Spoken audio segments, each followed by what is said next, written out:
Hello, can you hear me? Hi, Maggie. Good morning. I can hear. Oh, good afternoon. I don't know where you are, but I can hear you perfectly. Excellent. I'd like to welcome you all. Thank you. Glad to welcome you all to this session of our Include program, Uganda's Way, Youth Employment in particular.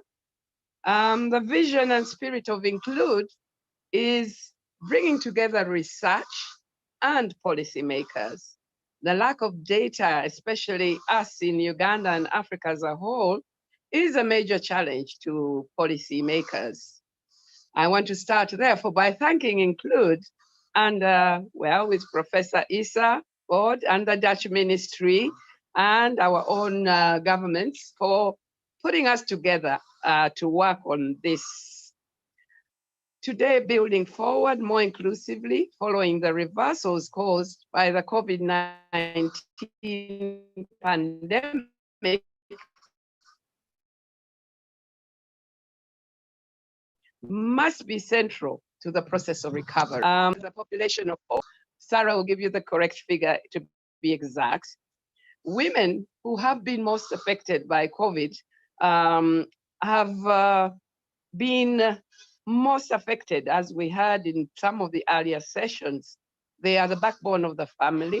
And usually we as women, we shield the youth, but COVID-19 caused job losses and business closures of the businesses that belong to the women. The same thing with the men, of course, but the youth are always closer to the women. And therefore our youth here in Uganda have become even more vulnerable than they were. Decent jobs are therefore top priority in building forward after the pandemic. Uganda, as you know, some of you ambassadors here, is gifted by nature.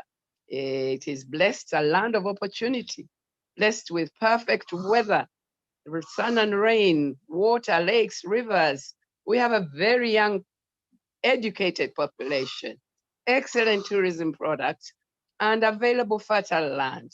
But unfortunately, our youth are still unemployed. I do have today excellent speakers from research and policymakers from both Uganda and the Netherlands. They will share their work and ideal outcomes to make their results a reality. I would therefore like to invite Dr. Martin Wandera, Director for Labor, Employment and Occupation Safety and Health from the Ministry of Gender. Dr. Wandera, you have the floor.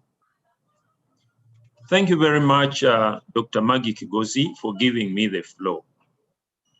As you all know, employment for the large majority of people across the world is the most important source of our livelihood. The absence of work, therefore, is an existential threat to mankind in many respects. Whereas COVID-19 is a health issue, it has had far-reaching impacts on social and economic life, including employment. I therefore would like to thank Include Knowledge Platform and EPRC for organizing this reflection session on youth employment in the context of COVID-19. In order to appreciate the state of youth employment in Uganda, it is important to understand what the state of youth employment was prior to COVID-19.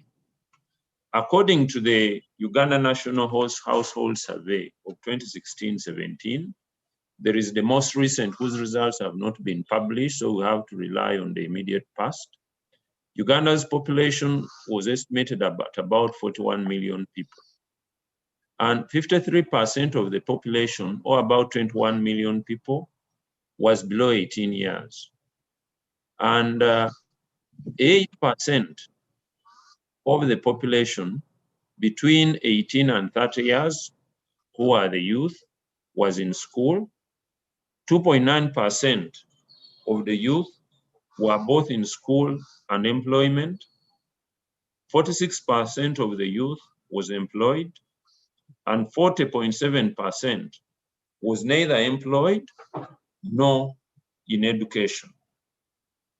13% was unemployed, and the aggregate or composite youth underutilization was 38%, meaning 38% of the youth population was either unemployed or in time-related or income-related underemployment. It is clear from the foregoing statistics that the labor market outcomes for youth were less than satisfactory, even prior to the COVID-19 pandemic. The pandemic, therefore, simply complicated an already difficult situation. When the COVID-19 pandemic set in, the ministry did carry out a rapid assessment together with the EPRC in order to understand what the impact of COVID-19 was on the labor market. This rapid assessment showed that 57% of the firms halted recruitment that had been planned prior to COVID-19. About 2.9 million workers were temporarily or permanently laid off. 1 in every 4 youths aged 18 to 30 lost a job. It's also important to note that laying off of workers was based on the principle of first in, last out, meaning that because the young people are the last to come into the factories or industry or farm, they're always the first to be laid off, which demonstrates that youth were disproportionately affected by the effect of COVID-19. With regard to wages, the assessment shows that about 54% of all workplaces registered a reduction in wages. It is clear that youth were affected, but one lesson that we should pick from this is that the unemployment or labor underutilization challenge in Uganda is more of a demand side issue, because many of these people who are laid off or are unemployed as a result of COVID are not employed because they do not have skills. It's therefore important that interventions are made to stimulate demand for jobs, and that is by addressing the key binding constraints for enterprise establishment and development. The government has already taken a number of measures to ease the stress on businesses and also support youth entrepreneurship. These include the Youth Livelihood Program, the Uganda Women Entrepreneurship Program, and support to the private sector through recapitalization of UDB. We note from the work that we have done that jobs just don't happen. You might have growth, but without creating sufficient jobs. The ministry is therefore developing the first ever job growth strategy, which is based on 2 employment diagnostic analysis studies that we have carried out. And these studies, the first one sought to understand the key binding constraints to employment creation and what needs to be done. The second one was a sectoral analysis based on the first study, and we're trying to identify sectors with high employment, high growth, and high employment potential. We believe with the National Employment Strategy, we'll be able to give direction to the country and create opportunities for the youth of this country. As a policymaker, I'm more interested in listening to what the others will have to say, so that our interventions are based on the views of the stakeholders. I would like to include EPRC and Maggie for giving me the floor. Thank you very much. Thank you very much, Martin. And thank you for keeping time and for sharing that data from the government side to us. We are now honored to welcome Mr. Rune Bluters from the Dutch Embassy in Uganda. Personally, I have been to Holland many, many times and managed to attract quite a few investors from the Netherlands into Uganda. So I'm feeling very at home when my ambassador has something to say. You're very welcome. You have the floor. Well, thank you very much, Maggie. It's an honor to be here, and glad to hear that you've been to the Netherlands several times. Dear guest speakers, panelists, online audience, I'll try to share some thoughts with you on how the Netherlands Embassy looks at the development of job creation after COVID-19. Just a slight introduction, our department looks at bilateral trade, strengthening local SMEs and business climate to boost private sector development. And the eventual goal is to move towards more trade and less development aid relationship with Uganda. It is estimated that between 700,000 and 1 million young people will enter the labor market for the coming decades every year. So many jobs need to be created, especially for the youth. This is the theme of today. And I'm quite sure that these jobs won't be created by the public sector. We really have to look at the private sector, and not only the big companies, but much more the micro, the small and medium-sized enterprises. So our focus should be on private sector development. How can we help the private sector to grow and to survive and to employ more people? Being around for 3 years now, some obstacles came to notice, and I'd like to mention a few of them now. Of course, the access to finance will not be a surprise. With interest percentages over 20%, it's very hard to come up with a business model that makes up for that. And part of these high interest rates is the amount of risks that comes with lending to companies. And we feel the training of these companies in financial management and corporate governance and other business-related practices should be a high priority. And there seems to be a substantial gap between the skills that young people acquire from schools and universities and the needs the private sector has. So there should be a better alignment between private sector, government, and educational institutes to make that better. And from a government side, there's a few interesting things to remark. The tax system, we need to figure out what the effects of the current tax system, and especially the enforcement of it, are on the lifespan of companies and their ability to grow. Many of these companies only exist between 3 to 5 years and then quit, their owners moving into other businesses often. And government needs to look at ways to incentivize businesses to move from the informal to the formal sector. It will be tough, and it's quite uncharted territory, I believe. But being a company in the formal sector gives you many advantages, like access to capital and other support. And then the private sector and donors should take a good look at the ecosystems around startups and scale-ups. What about financing? What about support to these very important groups? And of course, lastly, to make companies confident in investing in the Ugandan economy, the impact of political economy should be reduced, and a good legal level playing field needs to be in place, so a good rule of law. Of course, private sector development from a broad perspective is one thing, but what sector should we look at? It's no secret Uganda, and it has been mentioned before, has a huge competitive advantage in agriculture. So it makes perfect sense to look at developing this sector, especially the processing industry. It will create much needed jobs, many of them in the countryside. To do so, a few aspects need to be taken into mind.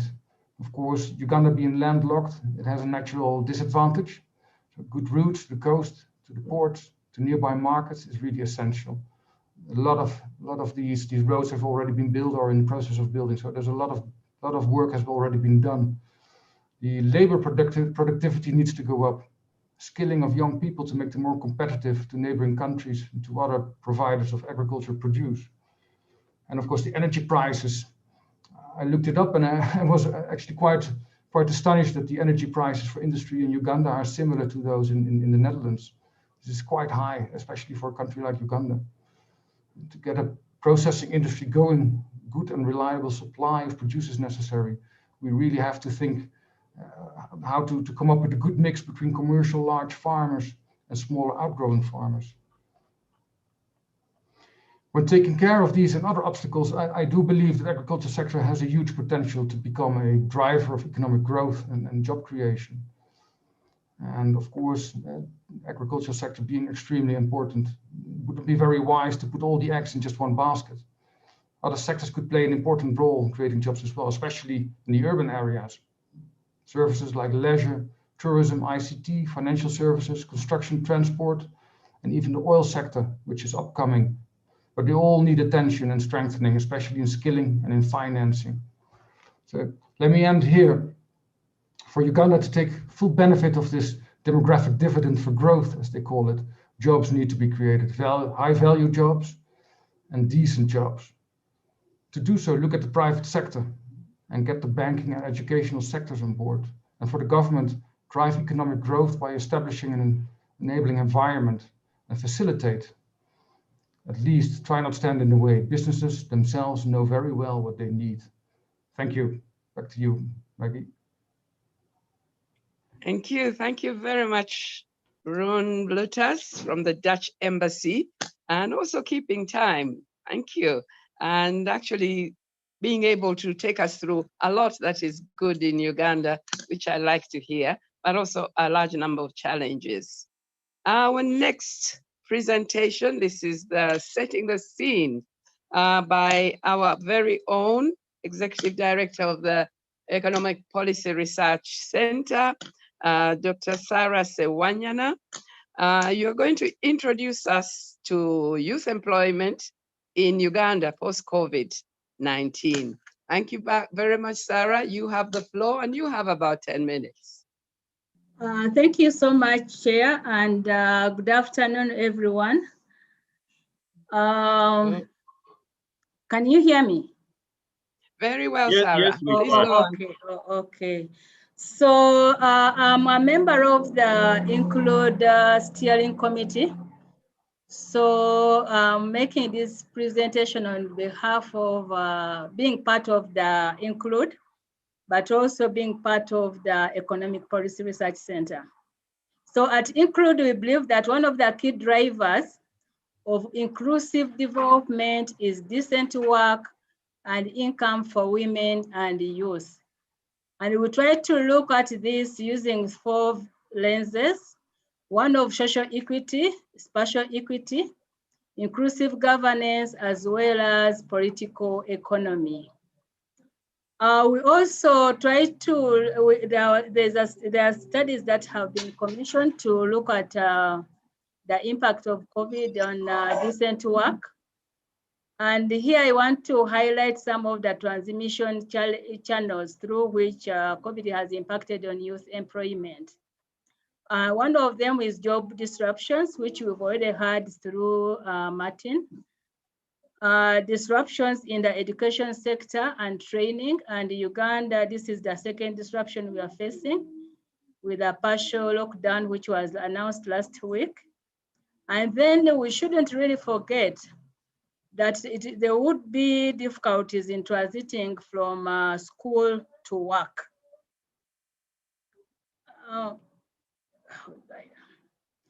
Now, unlike Mr. Wandela, I wanted to use this opportunity to highlight some of the findings we have from the recent National Household Survey of 2019-20.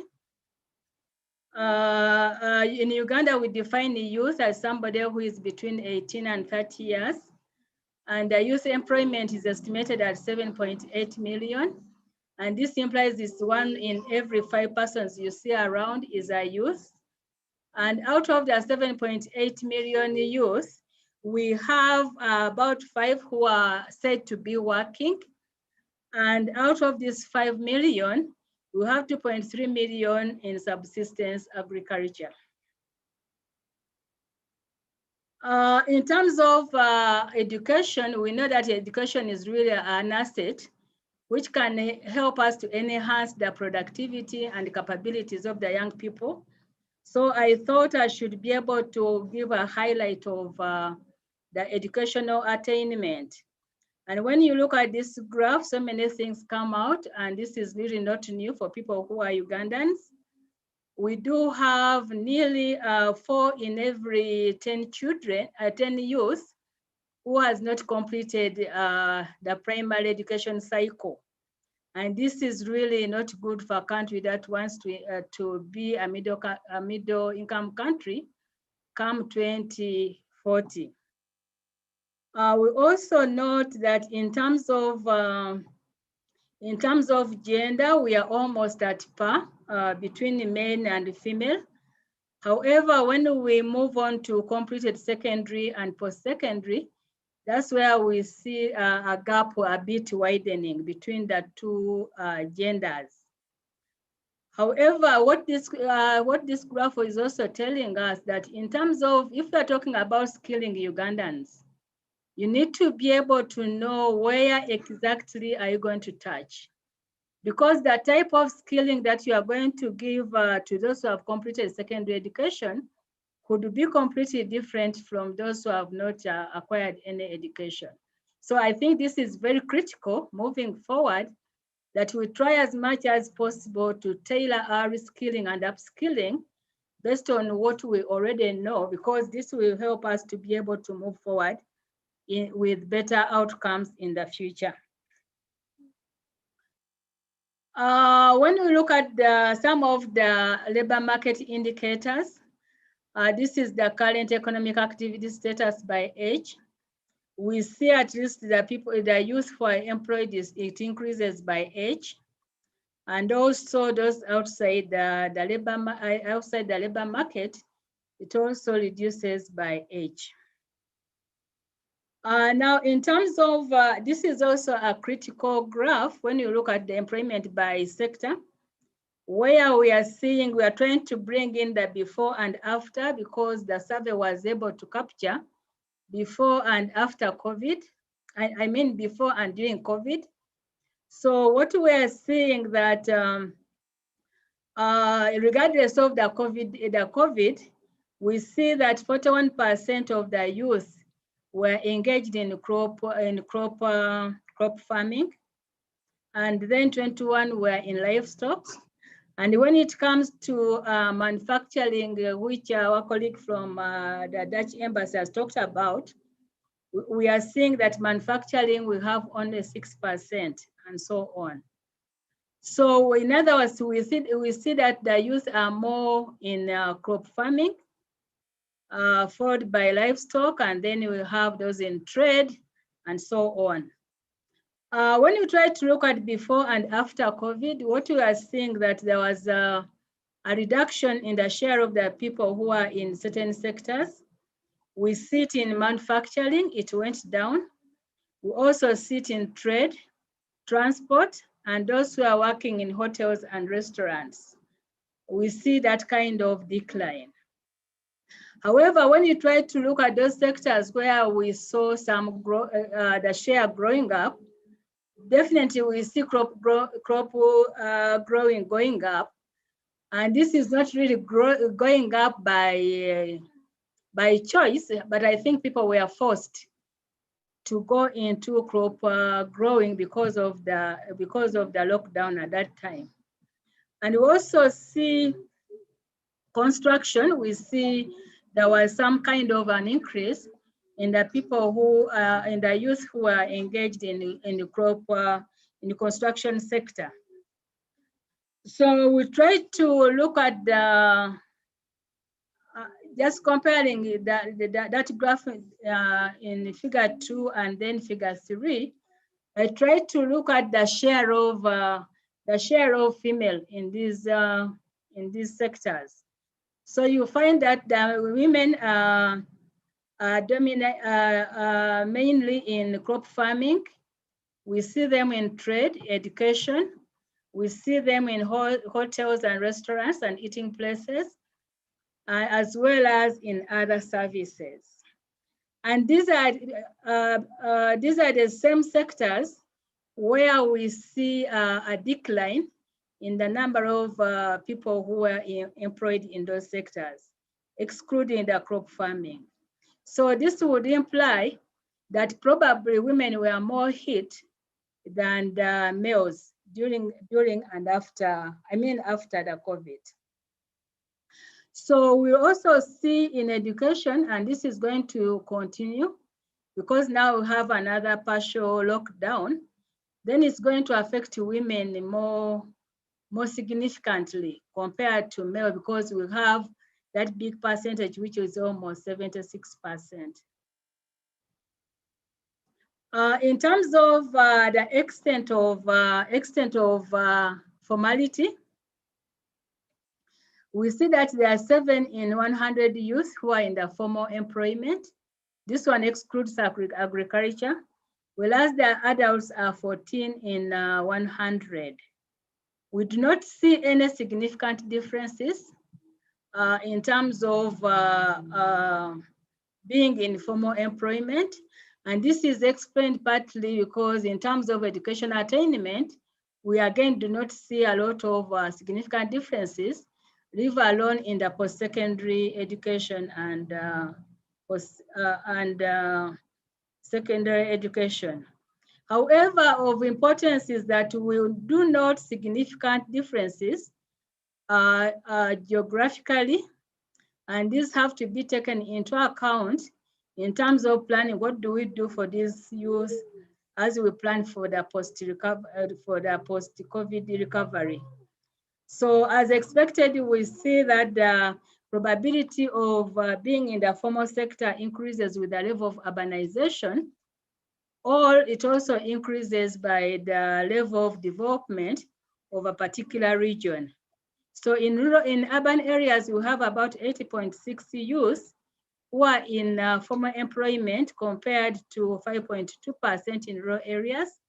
Whereas in region-wise, we have 8.8% in central compared to 4.2% in northern Uganda. Northern Uganda is one of the least developed regions in the country. And so we see that the level of formality is also low there. So these are some of the things that we need to really be able to be mindful of when we are planning our recovery program. Now, in terms of occupation, my time is up. In terms of occupation, again, we see as expected, because our education levels are low, we see most of the people within the agricultural sector. That's where a majority of these people are. And these are followed by the elementary occupations. When we look at the professional and managers, we see the percentage are very low. And again, this has implications for the decent jobs that we are talking about. What is it that you can be able to do differently to ensure that these people can be able to get decent jobs given their low levels of education? So I end it there. Thank you so much.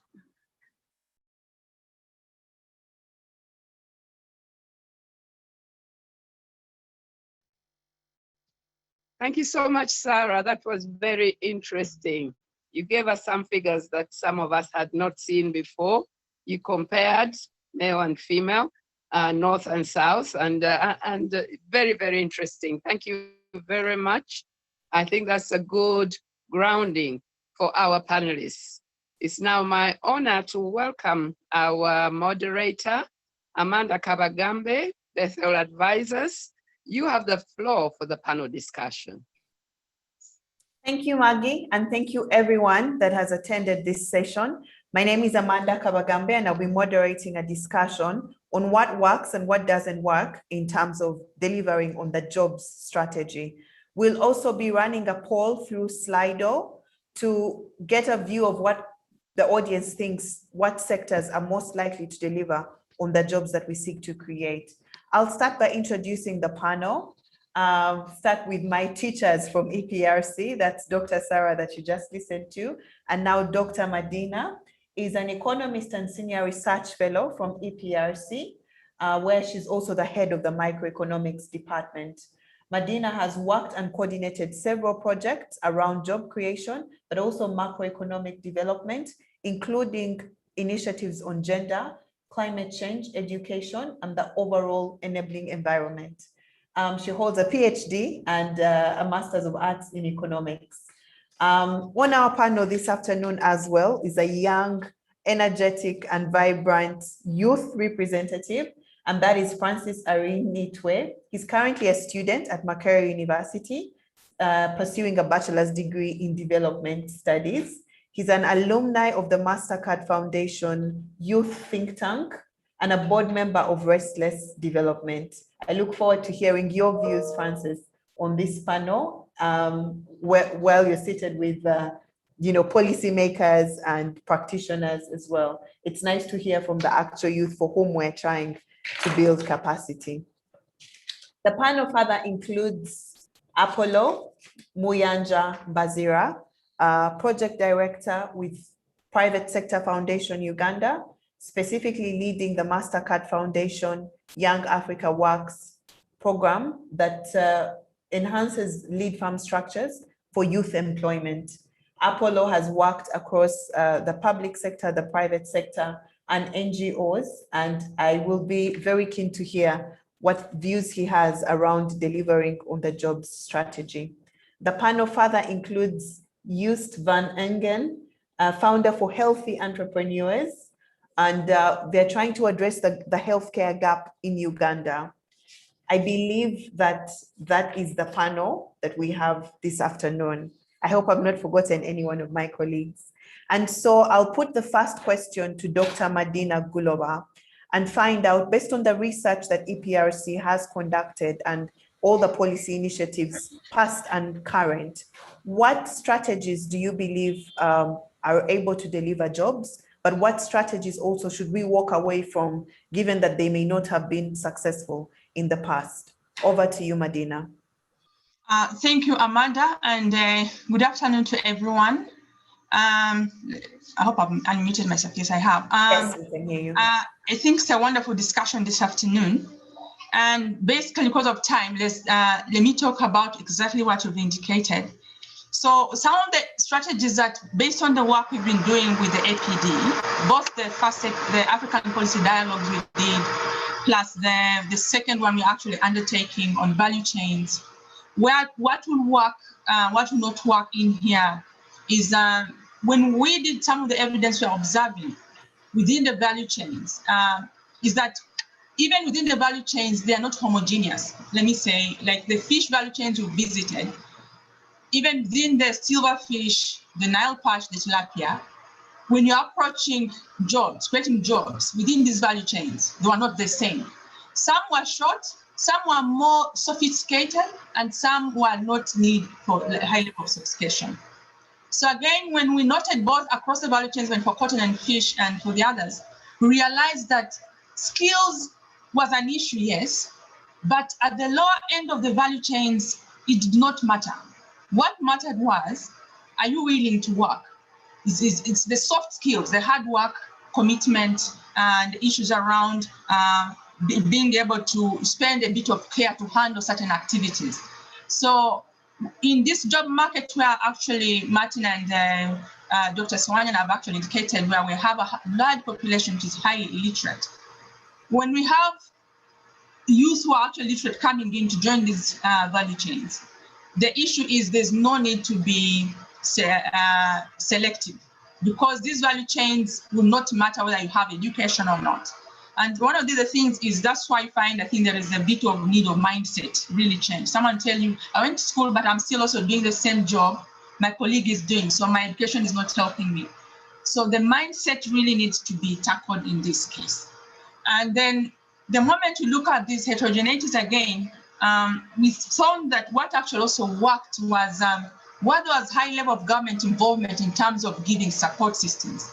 Information flow is there in terms of the institutions working on ground, Then we also saw high level of participation for both women and men, even irrespective of whether they were youth or not. But again, we saw that level of participation of the youth coming in because the information was there, how much you're going to be benefiting in terms of their income, because the issue is money. Where there is money, people will be actually be involved, irrespective of where they are. So you find that other than trying to look at the level of investments people can have to inject in, what we found that if there is also support from government to create leeway for these investments to occur, then jobs were actually bound to happen. And also you'll find that even the middle level value addition, which is occurring, the investors were actually willing to take on more of these youth because there is also government support coming in for them. And the information flow was also quite good at that point in time. So where we had problems is where the information was missing. Probably, let me say, the cotton value chain we looked at. In some regions, the groups were very clear in terms of how they are going to benefit from the incomes that are going to go out from the machineries to the production phases. But in the other places, some groups are complaining that for the price of the cotton they were selling, they were not aware of whatever is happening until you find the middlemen coming out to start collecting the cotton itself, the cotton lint from them. So what we need to say, what worked was information was key. Government liaison with the farmer groups or the individuals on ground was very key in terms of making these value chains work upstream. So what we also observed is we need to find ways of how we can do value addition for the persons who are also in production to benefit from the value addition upstream. So what we found, the profits that are actually being received by the upstream, let me say, cotton ginneries and the fish factories, there's no way they would trickle back to the production phases. So there's no incentive to add value, from these guys who are actually involved high level in terms of production. So we need to see that kind of marriages working, and that way to give, incentivize these farmers, those are the production and the youth, to get involved in adding value to what they do, because they have some benefit upstream.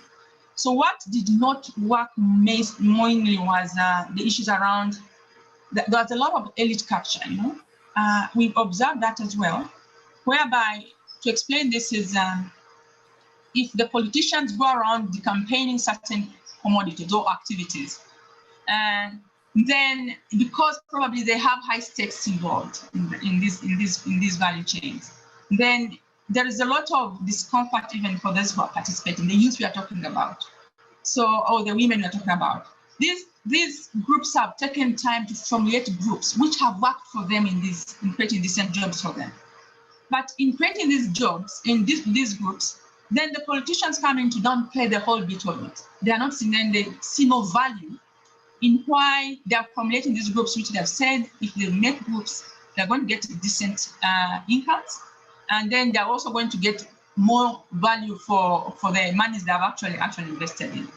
So to keep the conversation going, probably I've been a bit too fast, but we can always discuss this when we come back to the second round, Amanda.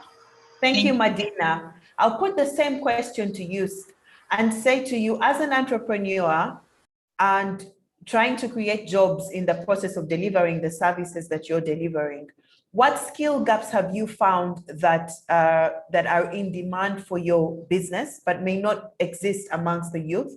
And how can those be addressed by policy going forward?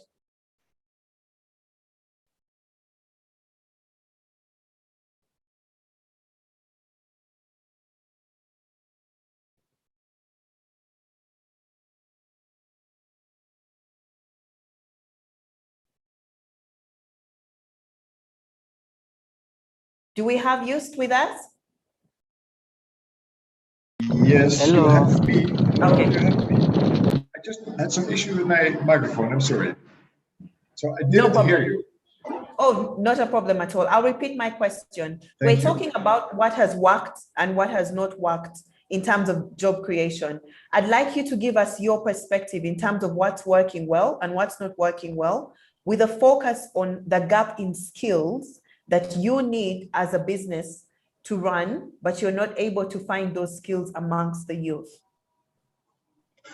Well, thank you very much. It's not a very easy question, and I'm not telling you that I have the perfect solution available for you, although we are trying hard. So let's start there. My name is Joost. I'm founder of Healthy Entrepreneurs. We are a social enterprise, which I'm founder of. And we are actually working in the healthcare space, as you introduced me, right? We are actually working on deploying agents operating in rural communities, offering them the opportunity to build their business. And building a business, offering them the opportunity to actually create value addition. And as I heard already Madina saying, it's all about value addition. So we are able to offer, using a network of existing community health workers, village health team workers, offering them an opportunity to become an entrepreneur. An entrepreneur offering all basic health products and services at serving self-care and community health in all those remote areas. And so what we did over time, we have designed a complete model, which is actually ready for replication, which is actually the base where we are offering access to capital, access to skills, and access to a supply chain that allows the business to continue running. And so the solution is actually to offer all of it. So by offering only skills, I don't believe it doesn't make sense. By offering only a supply chain, it doesn't make sense. By offering only credit, it doesn't make sense. But it's a full portfolio of concepts, as we call this, a franchise concept, that actually creates the value addition for young people.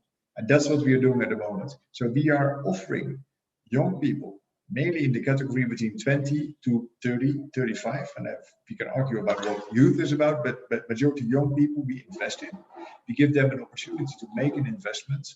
And in exchange of an investment of 70,000 Ugandan shilling, which is less than $20, they get a 5-day training at the start. During the training, we will continue on health aspects, but also we continue on sales aspects, we continue on business aspects, on forecasting aspects, to make sure that the ones who are qualified, who are actually able to show us that they have some business skills already, that they have a letter of recommendation from the district health office, that they have a letter of recommendation from the LC1, who is actually offering an opportunity and supporting them, but also that they are participating as a professional in training. We give them an opportunity to go home with a smartphone, which they can use to do health education, but also to order new products, and they go with products on credit. And every 2 weeks, we supply them again, offering more products. Every 2 months, we offer them a refreshment course, where again, we go into business principles. We are using a phone call. We are using a telehealth solution where people can call us to actually continue the conversation, how to improve their service provision in the community. And so what I believe is the key, what we did, and I also believe when you talk about value addition, it's changing the mindset, offering this opportunity that actually it's about a customer. And so I am never willing to accept that Healthy Entrepreneurs is an NGO, because we are not. No, we are respecting our customers, and we are respecting the people in the community. They are actually a customer we need to serve. And we are training our entrepreneurs who are affiliated with health, with additional knowledge about health, also having nurses and doctors at a distance available to give additional service in the community, making sure they become agents, professional, first-line healthcare service providers. And the model itself is financially sustainable. And so we are currently able to grow this network of 4,000 entrepreneurs active in Uganda today in only 29 districts to, by end of 2023, to have almost 20,000 entrepreneurs in Uganda, covering more than 95% of rural Uganda, becoming one of the biggest partners of the Ministry of Health in actually organizing a supply chain of commodities to those areas where it's hard to serve and hard to reach. So we are taking the challenge as an opportunity. And so we have transferred a challenge for all those people in those remote areas not having access to health into a job creating opportunity for young people who are eager to work and actually supported in a very effective way. And the results are there, because after 3 years operating in Uganda, we have a dropout rate of less than 10%. So people love the job and they feel honored and they are actually respected and they take it an opportunity, and we give them additional levels of services, because first they start in level 1, as we say, community health, and then with the doctor assistants in there as their support, they're able to offer even services today for hypertension and diabetes if they continue performing. So it's a positive cascade, a positive franchise, and a way I believe we are able to create many jobs.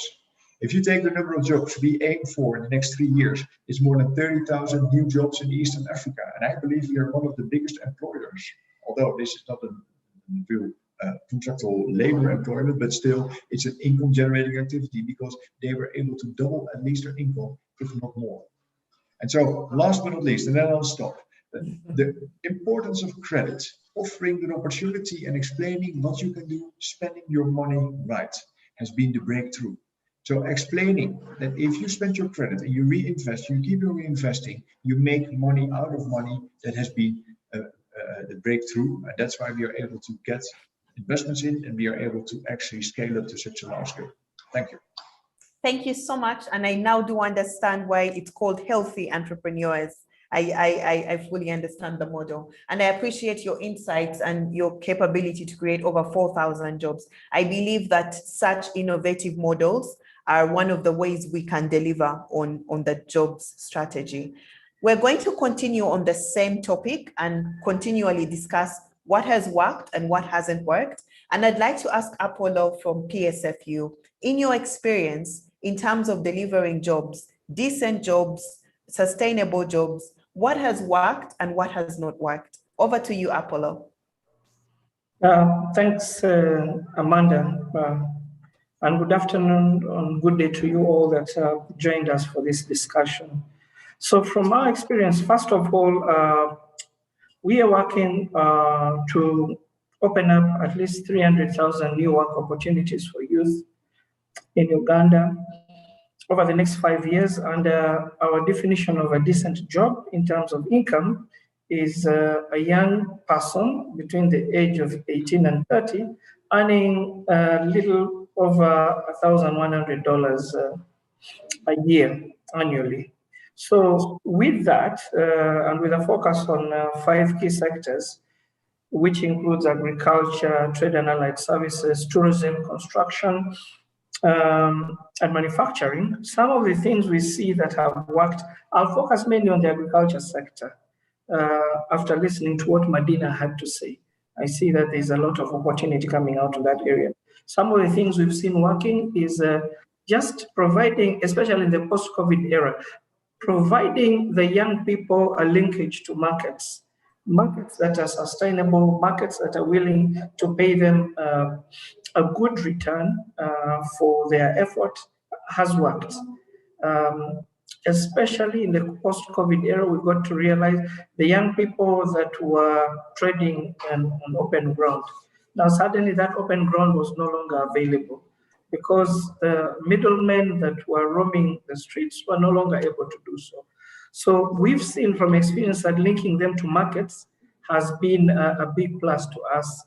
A number of the speakers have talked about the need to share knowledge that can make these young people more productive, knowledge on good agronomic practices, knowledge on where they can access the right inputs that they need to make them more productive. That we have seen working in our experience. Yost was talking about linkage to finance. I couldn't agree with him more. We have seen that where the youth have access to financial instruments that are not as costly as what is available on the open market, we've seen that it's something that can make them more productive. And last but not least, also working through and with peer-to-peer support networks. We love to talk to the youth, but guess what? They love to talk to themselves even more. And so we've seen when we give them an opportunity to just talk amongst themselves, it just adds magic to the system, especially if there's a facilitator in their midst who can share with them the right information and a facilitator who can empathize with them. I'm sure Francis, wherever, if he's listening to us, he can bear testimony to what I'm talking about. So that's the stuff that's working. But on the stuff that we see that's not working, especially in the post-COVID era, access to inputs for the youth, especially because inputs in Uganda, the right inputs are traditionally positioned in urban settings. Now, if you're talking about rural youth accessing high yield and the right inputs, that we have seen to be quite a challenge. And in some cases, also access to land, especially for women in really rural settings, especially where in areas where the social norms are such that women in some of these areas are not allowed to own land. That we have seen to be quite a challenge, but we continue to look for ways to go around that. So I don't know if I've answered your question, Amanda. Yes, you have. Thank you so much, Apollo. I'm hearing issues around access to credit. I'm hearing issues around peer influences. We've talked about mindset change as well. I want to put the same question to another panelist, and that's Laura. Laura from the University of California in Berkeley. I hope I did introduce you earlier on. I do also recognize that it's around 5 a.m. coming to 6 a.m. on your side. So I know that Laura has been working on preliminary findings from research groups on soft versus hard skills and looking for evaluating young entrepreneurs training programs in Uganda. Laura, please, from your experience and from the research that you've undertaken, what is working well and what needs to change in terms of job creation? Hi, Amanda. Thank you so much for the introduction. And also I would like to thank Include and APRC for organizing this fascinating event. And I come here a little bit as a listener, but also I hope that, by sitting in Berkeley and kind of looking at the research and landscape, I can provide some guidance on what works, what doesn't. And in particular, just this is a priority. And in particular, every time you think about training, and this is mentioned by several other speakers in the panel, government put stock and invest in training for youth, and in particular, training for entrepreneurs. Like in Uganda, in particular, in the African country overall, SMEs account for close to 60 to 70% of the jobs in the continent. So if we wanted to think about job creation, that is where the focus should be or has to be. And that's why high quality entrepreneurship opportunity, like the one kind of highlighted by yours, by other speaker, are actually essentially. So just at the stage right now where we are, SME again account for between 60 to 70%.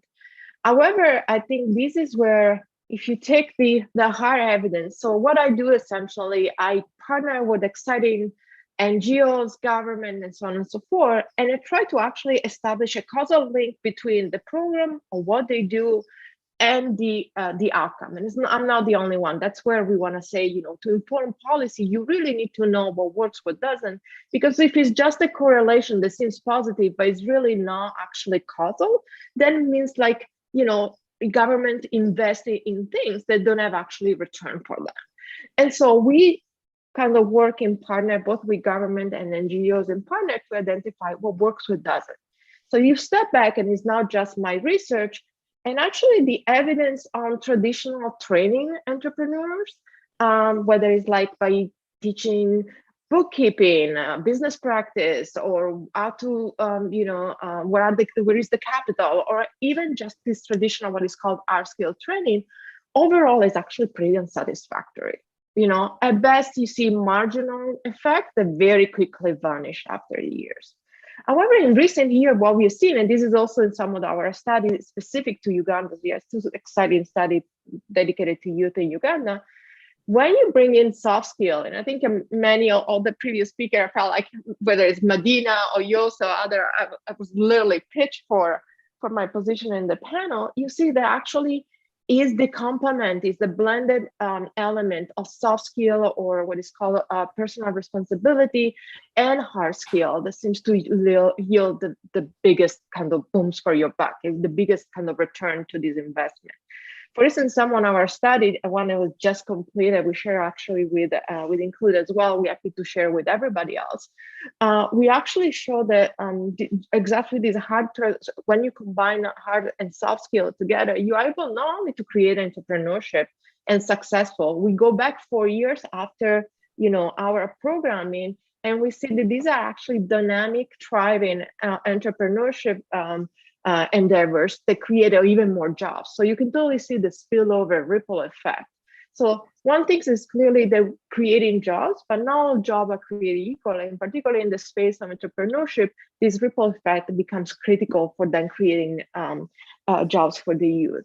What we mean just very quickly by our soft skill, we very much is teaching clearly, how to pitch, negotiation skill, how you pitch an idea. And also is the type of training. I think a lot in schools, and I grew up, the accent is Italian. While I'm in Berkeley, the accent is Italian, so I'm European. We are used to put kids in school and teach them with a blackboard. We actually, all our own trainings, the one that we find more successful, tend to be interactive. They practice their business model. So it's it's not necessarily always only what you teach, but how you teach. And we find exciting results and things that we thought as personality trait. Oh, I'm this way, I'm introvert, or I cannot pitch a business idea. I don't like public speaking. We show actually because some of these skills can actually be acquired, and this in relatively short terms and cost-effective ways. So we are super excited. Again, we can share. I can be super nerdy and share more details, but I know this is not the venue. But this is a fascinating a panel, and thank you again, Amanda. You're doing a fantastic job in moderating all of us and keeping us on track. Right. Thank you, Laura. And I'd like to pick that up and put the same question to Francis. Like I mentioned earlier, Francis is a student at Makerere University. We've talked about skills, Francis. We've talked about business opportunities. We've talked about job creation. In your experience that you're living right now, in your lived experience, what do you believe is working well and what is not working well? Laura has touched on training in terms of how you train versus what you train. She has also touched on development of both soft and hard skills. Francis, would you please give us your views on what's working well and what needs to change? Thank you very much. It's been great hearing from the experts that have just made a presentation before me. First of all, I would point out the value, the importance and the relevance of participation. Mr. Apollo has been talking about the Young Africa Works. I'm one of the young people that led consultations of that new strategy and whatever is being implemented, pointing out the employment challenge in sub-Saharan Africa, what works. And so it shows the value of young people participating and contributing to matters that concern them. Like it is not about sitting somewhere in a ministry, sitting somewhere in a boardroom, and then you're like, I think young people in a rural area are engaged in agriculture. So we need to see streamline different kind of policies and approaches on how we can make agriculture sexy without listening to what they have to say, without putting into consideration that the young people are not homogeneous, without, most of the development partners, when they sit and think, they think the biggest problem that young people face. And when you invite a young person to talk to you about the challenges they face, they think a young person will talk about finances. They think a young person will talk about money. But there are other factors that are affecting young people. We are talking about decent employment. Young people are contributing to agriculture within the entire value chain, but they don't know where to access which kind of information. They don't know which kind of partners that are contributing to what, where to find them. So what works is looking at a way of how to integrate the authentic experiences and knowledge of young people in policy programming and whatever kind of programs that we are initiating for young people. What works is integrating different kind of sectors. Like within agriculture, like I want to tell you the biggest sector right now that can work post-pandemic to make sure that young people access employment is agriculture. But how are we integrating different sectors like technology? How are we integrating in the different sectors, the sectors like tourism and transport within the agriculture sector to ensure that it is a big potential for young people? Thank you. Wow. Well done, Francis. Thank you so much for such an elaborate answer. You've talked about integration of different sectors, but most of all, you've talked about consulting young people as these programs are being designed. And I think that's an absolutely brilliant answer. I'm glad that we've got policymakers on this call. We've got practitioners on this call. We also have development partners and investors on this call. And so as we move into the next round, I hope I'm doing well for time, Dr. Maggie. I think I'm trying, but the speakers are quite passionate. So I think we're doing okay for time. So as we move into the next round of questions for the panelists, and again, I want to say thank you to the panelists. I want to remind the audience that we have a poll going on slido.com. Please check in the chat room. You type the code that's 107010 to post your questions, to post your comments. We're running a poll right now and we're asking a question: what sectors do you think are most able to deliver on the job growth strategy that we're talking about?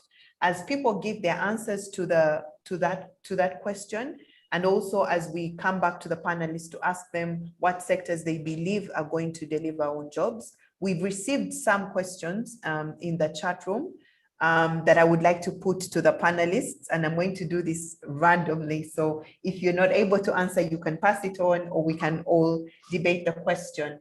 The question says, how can the private sector be improved and made attractive, and also support? How can the private sector be improved and made attractive given the enabling environment challenges that we have? These could include things around corruption. This could include things around taxes. This could include stability in policy. How can the private sector be made more attractive? I'm going to put this question to Apollo, given he works with Private Sector Foundation. Please give us an answer to that. We're running out of time, so I'll allow only 2 minutes, please. Over to you, Apollo. Thank you. Okay, thanks, Amanda. I'll just draw from our experience. In working or engaging with the private sector, we have a very thorough due diligence process that we go through. And that's mainly to ensure that we end up engaging with private sector actors that, one, are not politically exposed persons or enterprises, and two, that they are an enterprise of repute, that they are known and respected in our country. And I think the more we bring out some of these private sector actors that play by the rules to the forefront and give them an opportunity to engage with the youth, the better. It's time. I think it is Dr. Badina who talked about the need for the youth to engage with role models. It is time for us as Ugandans to also take a high moral stance and say, for us as an institution, we are only going to engage with institutions that are like-minded, that are willing to play by the rules, because we want the young people in our country that are growing, that are full of life and potential, to learn how to play by the rules. We do this because we want the young people to know that when you play by the rules in our country, there is awesome benefit. We have also engaged with the Uganda Revenue Authority so that now they come out to talk to the youth to say, one of the private enterprises that the Private Sector Foundation Uganda engaged with is playing by the rules, and these are the opportunities that they have been able to tap into just by playing by the rules. They also come on board to debunk the myth that all private sector companies in Uganda don't play by the rules and they are corrupt. It's not true. There are some people out there who actually play by the rules. I think our task this day is to make a commitment to say, going forward, we're going to only work with people who play by the rules. Thank you. Great. Thank you, Apollo. The questions are quite interesting, but I'll ask only 2 or 3 more. The next one I want to put to Dr. Madina. And the question says, why focus on youth? If the population is already educated, then the problem of unemployment is a structural one rather than a youth problem. Dr. Madina, what is your view on the focus on youth versus the structural elements of unemployment? I think this is well spoken, because based on what even the Director Labor, Martin, indicated, and what the EDPRC presented, is the demographic around that. So, and if the next generation is talking about the future, and the demographics for the country are bulging around the youth bit of it, then definitely we cannot take it wrong that the youth should be the way to go. Now the issue is planning for them, based on terms of how best they can take this upon, find it easy. As someone said, are there markets for them? Because that's where we are heading.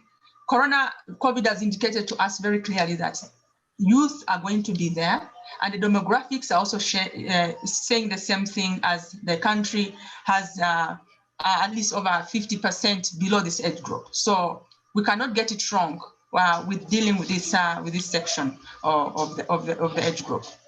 So definitely, okay. We are not, and it's not really on a structure if the demographics are actually pointing to that. Okay, interesting. We have one more interesting question amongst many, and that is around regional integration. And the question says, what role does regional integration play in reducing infrastructure and energy price barriers for businesses? At what level should these policies be governed? And so that's an interesting question, given one of the opening remarks on this panel touched on the cost of energy, productive energy in Uganda being very, very high, and may not match necessarily the productive capacity. And so the question on regional integration, I wonder to whom I should put it, but I'll put it to Laura, since she's in research at the University of California, and I will repeat the question. The question that has come through says, what role does regional integration play in reducing infrastructure and energy price barriers for businesses? So this is where I'm very compensated. So I don't work on regional integration infrastructure. So I feel like maybe some of the other speakers may speak much better at this. No problem. Madina, do you want to take the question? Okay, so basically the issue is the integration basically is creating markets, and that's what it should be more about. The benefits of integration should be about you who are joining within this integration model. Is there a market for you? Is there, what should I say, a win-win situation in joining the markets as you join them?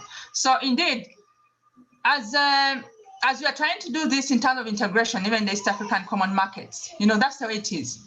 If the production, as we engage into the agreements with these institutions or with these countries that we're actually signing agreements with, the issue is not what you're signing on, but are you committed to deliver on the agreements that you're signing on? In terms of issues of standards, maintaining standards around that, in terms of also maintaining the supply chains for these markets that are actually being created for you. So for sure, integration is okay, but let's not just look at it as a way of just finishing political connotations around that. So the issue is, it is going to create all these issues around infrastructure, and then we have to meet our development plans towards meeting these markets through energy, through creating the better roads for our commodities to actually travel to these destinations. So we need to ensure that even back at home, we are also ready for the kind of integration frameworks that actually involving ourselves in terms of electricity, in terms of the infrastructure support of road networks, in terms of the actual transportation systems and industries, to make sure that electricity supply is constant, not the cost of doing business is high. The NTBs be too high to do the cost of business back home. So I think that's the way we need to look at it, because integration is about markets, but are we there to fit into the market? Great. Thank you, Dr. Madina. And so as we wait for poll results, we've been running a poll that asks a question: what sectors do you think will be able to deliver on the jobs that we're looking to achieve? As we wait for the results to come through, I'll pass that question to the panelists still and ask them, what sectors do you think will be able to to deliver on the jobs? And we only have 6 minutes for this question. So I'll just ask you to give 2 sectors and your reason. I'll start with Francis for that question. What sectors do you think will be able to deliver on the jobs that we look to create? What economic sectors are most promising? Thank you very much. It's the #1 sector is agriculture. That is where the biggest potential is. And it's not only on looking at tilling land, it is in the entire value chain of agricultural production. And it is because for it takes in the entire general population of young people, irrespective of which category they belong to. It can accommodate them.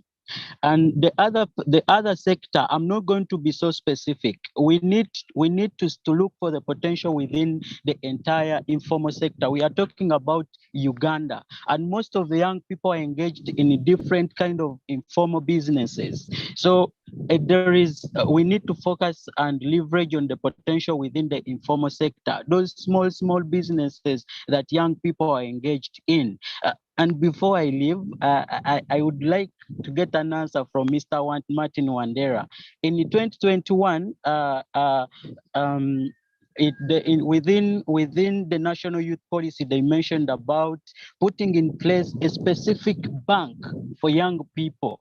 And when it was reviewed in 2016 to produce a popular version, it was removed. Can he talk about it when he comes in? Thank you. All right. Thank you, Francis. I will actually be handing over to Martin. So maybe you'll start from there, Martin, to comment on the Youth Bank. Coming back to the question on what sectors are promising on job creation, Joost, could you give us your views? Of course, being in a health space, we are definitely talking about healthcare, which is an easy answer. But at the same time, being in Muzungu in Uganda, I realized that still the infrastructure for agriculture has a lot to gain. And every time I realize we are offering a lot of pharmaceuticals and basic commodities into rural communities, but I believe that if we are able to get the supply chain combined with education, with consultancy service at a distance, we are able to actually empower people to have a much bigger outreach and results and harvest results from their land. It's a bit old-fashioned, but I think it is this large part of the economy where a lot of informal people are working today. We can help them to actually get out of this situation of poverty. It's large scale, it's remote, it's not easy to get, but at the same time, I think with very simple, straightforward, and now proven solutions we have designed in the health space, we are able to use very similar models in agriculture. And I believe even in our primary sectors to grow in. Reaching a lot of people, increasing their lives a bit, not immediately to luxurious lives, but at least to make sure that they become more and more independent. Great, thank you so much. I look forward to seeing what the poll results will state. I'll put the same question to you, Laura. What sectors would be most promising to deliver on the jobs? I'm going to be a little bit of a rebel. I think I want to bring in back to also the concern for everybody is automation. And it's, to me, if you look forward, it's going to be much less about which sector, about which skills we have to teach. And again, this is not just because I focus on teach training, but there are going to be jobs in agriculture, manufacture, and across all the sectors that can be automated. And in fact, even if you look at the World Economic Forums and they look about what are the top 10 skills on demand, tend to be very much skills that are not easily automatable, replaced by automation. So, and once again, half of these skills are these soft skills. So I think I would actually encourage politicians and policymakers, when we think about these, which sector, again, cannot be a kind of a sector specific, but very much which job. Some of the experience, including, health entrepreneurs, mechanism delivery, or kind of this level of support, this entrepreneurship, it's very hard to be automated. Your face-to-face, your interaction. And so there is very much, I think there within each sector, there is going to be even more so as we move forward, we see advanced technology, this tension between a job in a sector that can be easily replaced by automation and the one is not. And so I think this is also has to be as important as where we put our, our investment. Clearly, agriculture in the context of Uganda, because absorb 50% of the labor force. But then you can see this thriving, exciting entrepreneurship that clearly create other jobs, and these tend to be, again, less automatable. But I hope you allow me to be a little bit of a rebel. No problem. I agree with you. I mean, skills are more important than the sector, because if within the sector, the right skills are required. Thanks for that, Laura. Same question to you, Dr. Medina. What sectors would deliver on these jobs? And then we'll close it off with Apollo. And then I'll give you the results that have come through on the poll. Medina. Thank you, Amanda, and to the rest. I think my conclusion on this comes from the recently read budget and the NDP3. The budget actually has put into context that the next 5 years, agro-industry is the top program. And that's getting us to which sector now we have to see as priority to ensure jobs are created for the youth. So if agro-industry is the next top agenda for the government, and seen as a leeway of creating more jobs than anything else, then for me, that's where I see us heading. And because of the actual involvement of value addition from agriculture to industry, in the hope that jobs will be created as people graduate along the value chains. So I think agricultural issues will be there for a long time. But the other bit of the sectors which you talked about, education and health, being the support systems, the levers, to make agro-industry sector work. We need that kind as a lever. So as we're trying to advocate for agro-industry, we realize we need a healthy population, as well as an educated population. So at the end of it all, what COVID has shown us is innovations are key, digitalization. So within even the agro-industry, how best can we innovate at the agro phase itself? We need if you're innovating within agriculture, we need good irrigation systems. Those are the hard infrastructure. Then the soft infrastructure being, how do you market it in terms of the platforms we have, in the industries you're looking out for?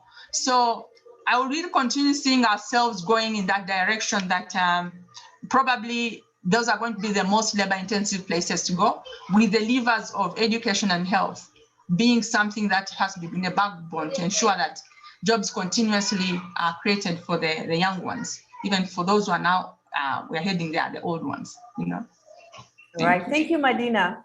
Apollo, do you have a different answer? Not so different, Amanda, not so different from what Dr. Medina has said and what the other speakers have said. But I'm actually surprised that we did not get anything or anyone talking about the extractives industry. I see a lot of opportunity for youth coming out of extractives, mainly that is oil and gas and mining. But that said, the opportunities will hang around the companies that are willing to offer sustainable and inclusive opportunity for the youth. But for me, 7 key sectors, and then out of that, I'll pick the 2 that you asked me for.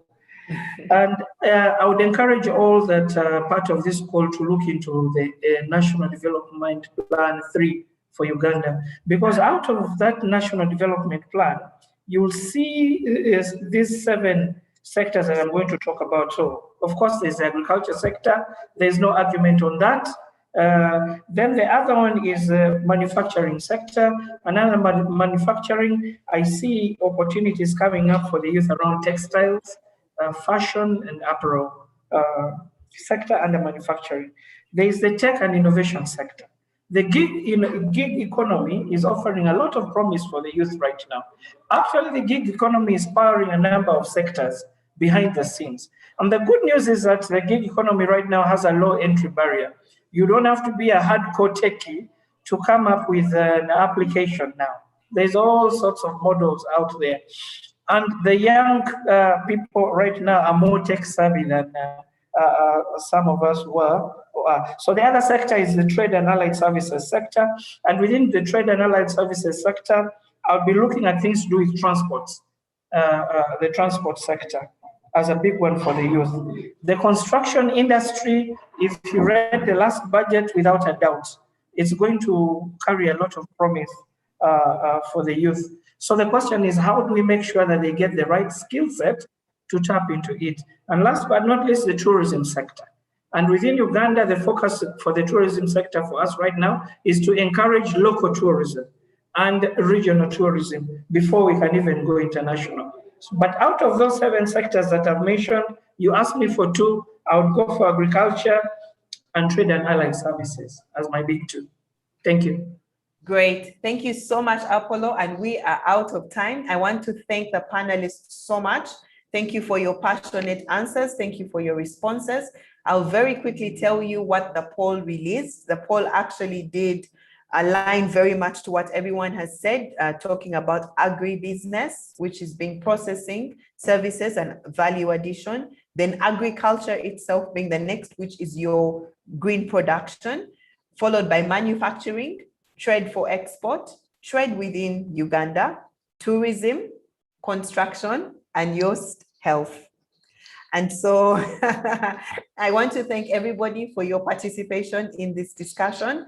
I want to thank the panelists and the audience, and I also want to thank all those that sent through your questions. I'm sure those that were not addressed will be answered.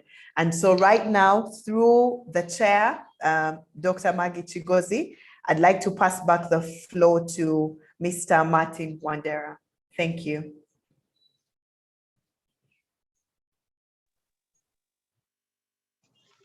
Thank you very much for yielding the floor to me. I would like to say that as a policymaker, there have been a lot of things to learn from the interventions by the panelists and those who joined us. Now, one thing that I would like to say as I wind up is that jobs just don't happen. You recall for a long time we had been advised by even IMF and World Bank that if you have sustained growth, you'll have employment.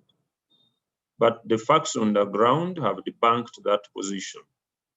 So what we need to do in this case, and which we are already doing as the lead agency on employment, is to mainstream employment in every government policy and program, be it macroeconomic policy, be it trade and investment policy, be it infrastructure projects.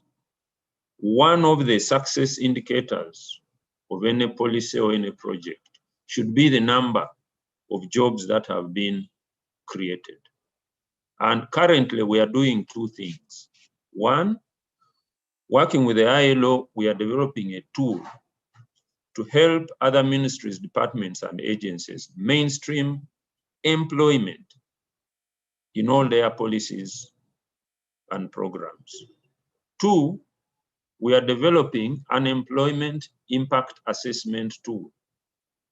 If there is a road project, at the end of the day, we should be able to analyze what its employment impact was. And this should be direct jobs, the indirect jobs, and induced jobs arising out of that, that project.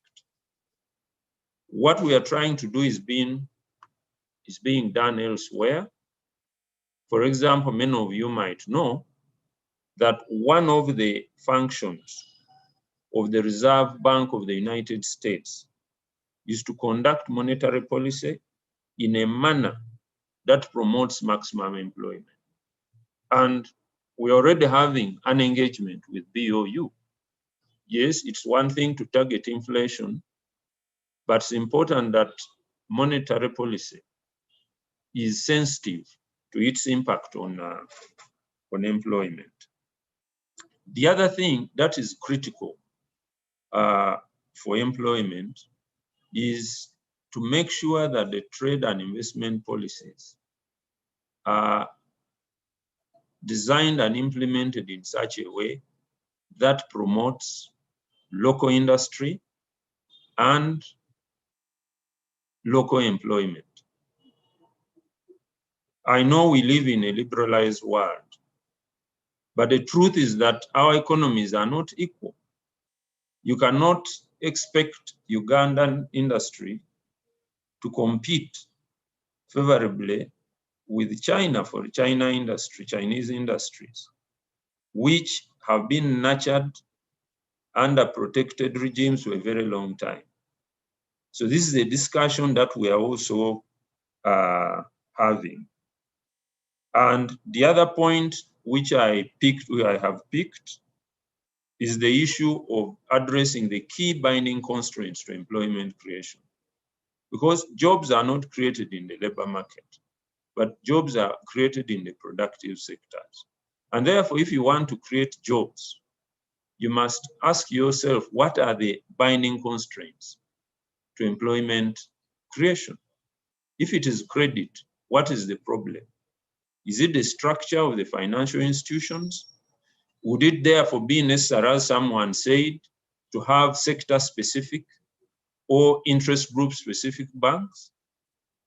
We believe that that is one area where there is need to review policy, because Dr. Maggie has been involved with investment for a long time.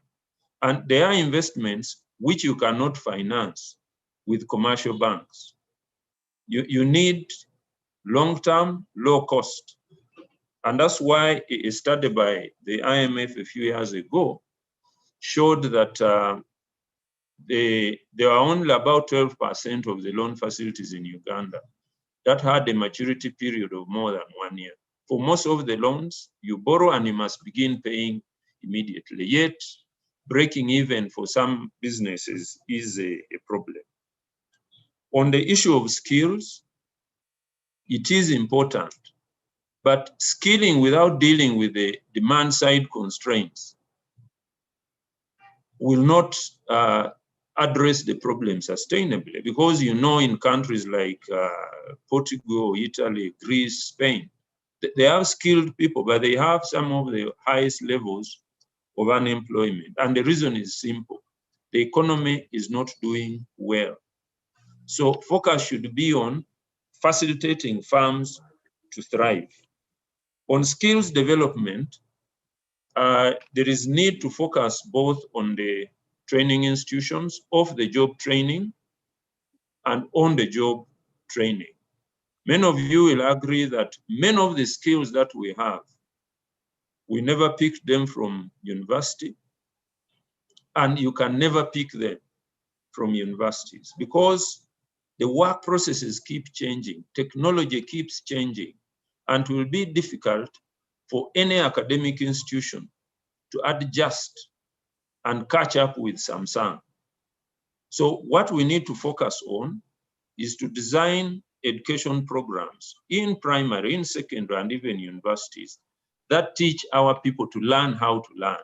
If someone has learned how to learn, they can learn anything.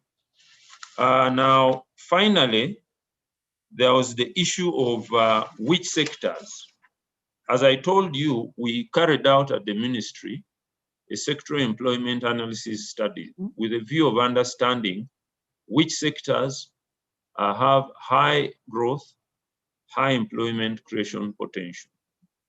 And the study identified the following sectors to have both strong output and employment multiplier or impact. And Dr. Martin, yes. Apologies, you have. Okay, thank you very seconds. much. Okay, the sectors are agro-industry, light manufacturing, then agriculture, as was said, transport, education, trade, and repairs. Thank you very much. Thank you, Dr. Martin. That was a very good wrap up of so many things we have discussed today. I would love to hear from the embassy, our embassy, the Netherlands in Uganda. Well, thank you very much, and thank you very much for the interesting discussion that I was able to witness. And I wrote a lot of stuff down, and it's going to be tough to structurize it in a way that it will still make sense. But it's really informative, and I take a lot of new insights with me. back to the embassy. Just to mention a few points. I think everybody agrees that especially the agriculture is an interesting starting point for the value chain development, and I do agree that it should be a very custom-made approach. So not all these chains are the same, and they don't have the same differences. They don't need all the same skills. And from this agricultural produce, or the primary economy, the processing industry, but also the transport, the trade, the education, and even the health, they will benefit. Agriculture can really be a driver of economic growth that ripples into the other sectors as well. But it's very important to approach it in the right way. And I'm really interested by the soft skill part of the discussion that I heard coming back a couple of times. And I know a lot of programs are really around hard skills, almost like learning a profession. And this is something that really opened my eyes as well. So these soft skills, how to behave, how to live up for the working life, all these kinds of things that need to be addressed much more in our policy making as well. And then I think the skills, they can only be learned and they can only be applied by people if you give them the right inputs as well, and especially the capital and the finance. Although if it's only microfinance, that's a starting point. But again, and as I told in my introduction, is access to finance is probably the biggest bottleneck, together with skilling, when it comes to private sector development in Uganda. And then in all levels, I know these companies hardly getting loans under the $500,000 with banks, and collaterals are terrible. And then the role of government, it's as long as government can play a proactive and a supporting role, that's the best thing to do. And I'm glad to hear that they take the youth employment and employability of people in the core of their policy making all around the different departments. But it's coming from a bureaucratic environment. I know it can be tempting to overdo it a little bit, and sometimes you destroy a little bit more than you actually create. So there's always, you need to be very careful if you go too quickly with these kinds of bureaucratic solutions. And again, something that everybody aired is the private sector. This is the starting point, and I think even in sectors where traditionally there's more like a public feel to it, like the healthy entrepreneurs Joost was telling us about, with the right incentives, with the right inputs, you can really bring this sector to a blossoming and to a full growth and job employment, for job creation. And I really loved the comments Francis made on what is the most important sector, and I agree with him. It's a little bit of a little bit cheating, I guess, but I guess the informal sector. There's so much going on in the informal sector. If we find ways to somehow pull them into the formal sector, find the right incentives to do so, we really might boost the economy from the grassroots level up. And all kinds of industries will benefit from that. And if I look around in Kampala, it's everywhere. People selling industries, the boda drivers, you name it. And another thing that Francis said that really that I'll take home again is the young people. I'm glad he is here, and there's looking at the pictures, there might be more young people, but it's not a normal thing to talk with the youth about the youth. We tend to make policies.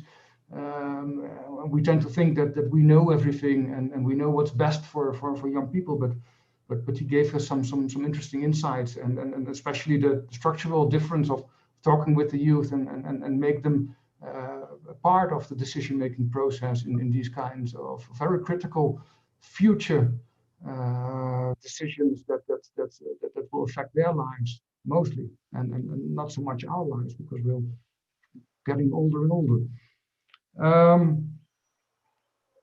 I think this is it from my side. Hopefully I've stayed within the 5 minutes. It's 6:30, so that's okay. Thank you very much. Okay, thank you very much, Jensen. And that was very you were able to pull it down. We've really discussed so many issues today. So I also have the challenge now of trying to pick up some of the more important issues we talked about. The biggest one for me was the number of youth. Below 18, we have 53%. And above that, huge numbers. How are we going to handle that youth bulge? If we are complaining today, what about in the next 10 years? It's actually really, really scary, and solutions must be found. So I'm glad this is a discussion we are having today. I was happy to hear that agriculture actually grew. Peer-to-peer support networks are important. We need access to inputs, especially for rural youth. We had never thought about that. You go down to, container village and you get the right seed, but it's the youth in the village doing that. So a lot of challenges, access to land, especially for the ladies. So 60 to 70% of jobs, Laura says, are in SMEs, 70%.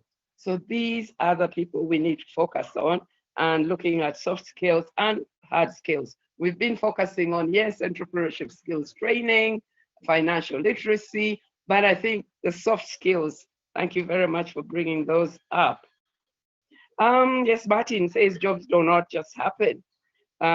We need to look, government needs to put it in policy, and he came up with some very good suggestions that even the Bank of Uganda should be looking at, including a policy for job creation within what they do. There is no credit, there's limited credit, long-term and low cost, it just simply doesn't exist. So a lot needs to be done. We've heard about the agricultural value chain. It's really promising, and I think the youth would respond to the value chain. Very few people talked about the mindset change. As we are identifying agribusiness as the #1 sector, I think there was almost total complete agreement on that. What about the mindset change? When we were growing up, agriculture was for the poor, agriculture was for the illiterate, it was for our grandmothers.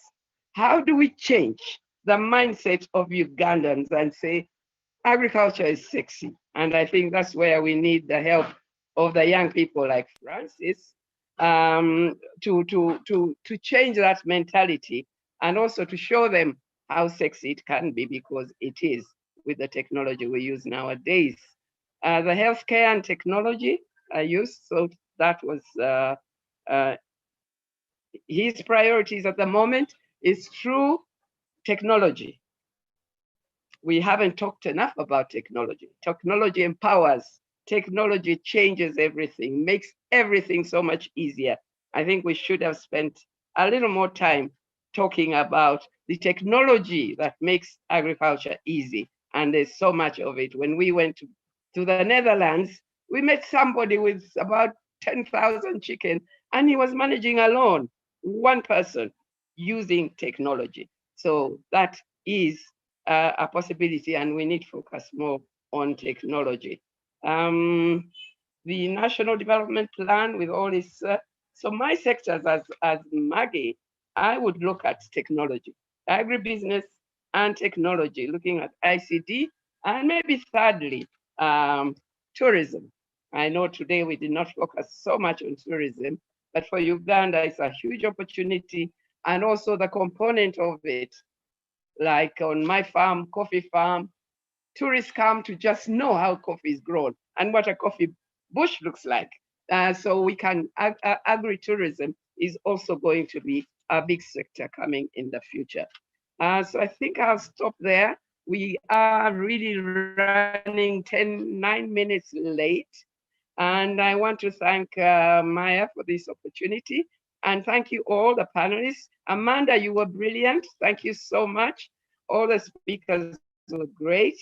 And let us take what we have learned here, what we have discussed, and try to make it to help people like Francis, who are saying we do not listen to them. They have come out, they've told us clearly what they want. And also, I think I want to add one little point. We are not addressing the issue of family planning well enough. We can't allow mothers to have 12 children anymore. This has got to stop. So we reduce the number of children. I thank you very much for listening to me.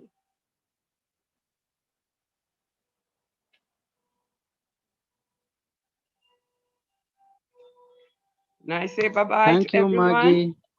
Bye. Thank you, Bye. Maggie. Bye bye. Thank you very Bye. much. Thanks, everybody. Thanks a lot. Bye-bye. Great Thank you very discussion. much. Thank you. Bye bye. Thank you, Amanda. Thanks, everyone.